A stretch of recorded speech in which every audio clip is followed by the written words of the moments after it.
भाजपा के प्रदेश के मीडिया प्रभारी दानिश इकबाल को धमकी मिला है। इसको लेकर यह थाने में गए और यहां पर शिकायत करके आए हैं। क्या क्या धमकी मिली और ऐसी तमाम बातें इसमें लिखी हुई है, पूछेंगे दानिश इकबाल से कि क्या मामला है और क्या कुछ, पूरा विस्तार से हम समझेंगे। दानिश जी, ये तो आपको किसने धमकी दी? देखिए, मैंने एक निजी चैनल को इंटरव्यू दिया। उस इंटरव्यू देने के बाद रात्रि में मुझे एक अननोन नंबर से कॉल आता है। कॉल पे व्यक्ति जो है धमकी देता है, कहता है कि आपने जो इंटरव्यू दिया है उस इंटरव्यू में जो आपने बातें कही हैं वो बातें आपको नहीं करनी है, अन्यथा आपको पटना में दौड़ा दौड़ा के मारेंगे। कौन सी बातें कर दी है? देखिए, इंटरव्यू जो है राम मंदिर के प्राण प्रतिष्ठा के विषय पर था और भारत के अंदर 500 वर्षों से लंबित जो भारत की सभ्यता का विषय था, जो भारत के सभ्यता को गौरवान्वित करने वाला विषय था, आज वो 22 जनवरी को पूरा हो रहा है।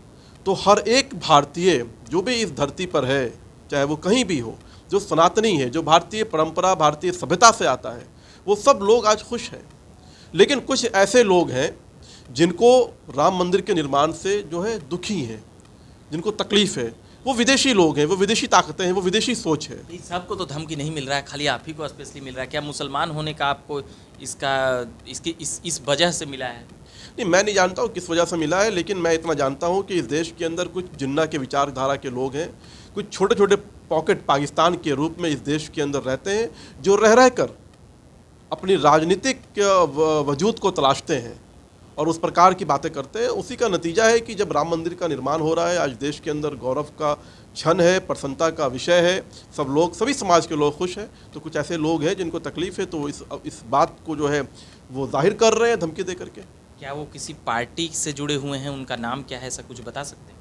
देखिए, ये जांच का विषय है और पुलिस को सारी कुछ चीज़ें दे दी गई हैं, नंबर दे दिए कि अब जांच का विषय है, जांच होने दीजिए, सब कुछ सामने आ जाएगा। सब कुछ सामने आ जाएगा।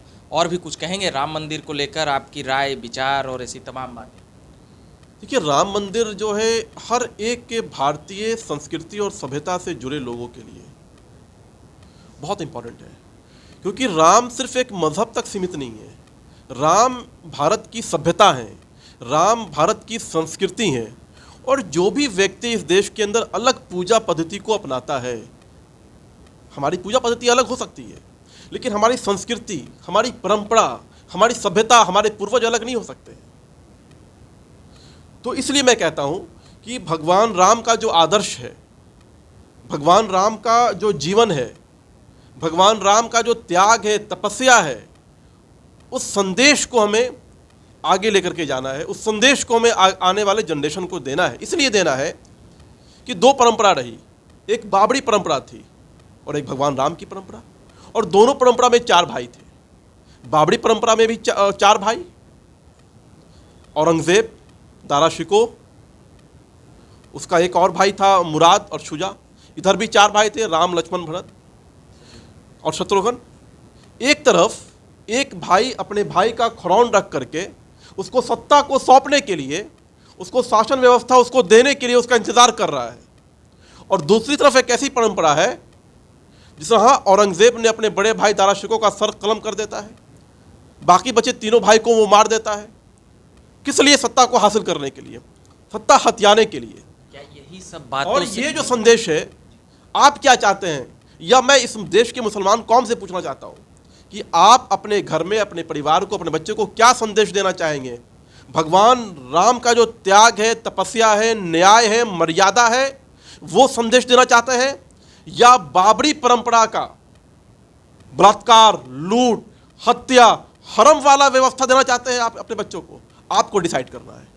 क्या यही सब बातों से चिढ़कर मुस्लिम समाज को ये सब बातें, कई मुस्लिम समाज को ये बातें नहीं अच्छी लगी होगी, तो क्या यही सब को जोड़ करके आपको धमकी दिया गया कि आप उनके समाज से आते हैं, समुदाय से आते हैं, तो ये तमाम? देखिए, मुस्लिम समाज नहीं, इस देश के अंदर 85% जो मुसलमान हैं वो भारतीय मूल, भारतीय मिट्टी और भारतीय खून के मुसलमान हैं, वो देशज मुसलमान हैं। ये जो तकलीफ़ है, उन लोगों को तकलीफ़ है जो बाबर के वंश से हैं। वो भारत में तो रह गए लेकिन कभी भी भारत को वो अपना नहीं सके। इसलिए वो लोग जिनकी संख्या इस देश के अंदर 12 से 15% है, जो ईरान से आए, जो अरब से आए, जो बुखारा से आए, वैसे लोग भड़काते हैं, इस देश के अंदर माहौल ख़राब करते हैं, सांप्रदायिकता का माहौल पैदा करते हैं, और ऐसे लोग जो हैं बाबर और औरंगजेब की सच्चाई जब सामने हम लोग रखते हैं तो उनको तकलीफ होती है। अब आगे क्या करेंगे?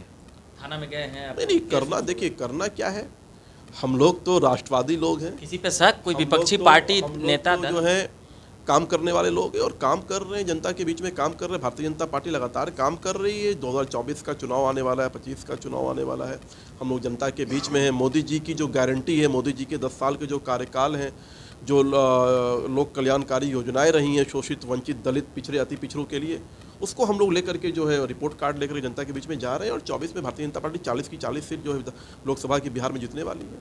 इनकी धमकियों से, इनके गुंडा राज से कोई डरने वाला है क्या? हम तो वो लोग हैं जो कहते थे कि जहाँ बलिदान हुए मुखर्जी वो कश्मीर हमारा है, और आज 370 को हटा करके वहाँ पे हमने जो श्रद्धांजलि देने का काम किया है श्यामा प्रसाद मुखर्जी को, तो हम लोग कभी अपने वादों से, अपने विचारों से, अपनी निष्ठा से हटने वाले लोग नहीं हैं। चलिए, तो ये बात कर रहे थे हम दानी सिकवाल जी से, जो बीजेपी के प्रदेश मीडिया के प्रभारी हैं, और इनको आया था धमकी, उसी को लेकर अभी बात कर रहे थे। अभी पुलिस थाने गए थे, उसको तमाम चीज़ें इस पेपर में, ये भाजपा की, भारतीय जनता पार्टी बिहार प्रदेश के कागज़ पर अभी यहाँ पर पूरी बातें बताई गई है, वो भी हम स्क्रीन पर चला देंगे। बाकी मेरा नाम रविकांत हुआ, आप देख रहे हैं झकास भारत। धन्यवाद।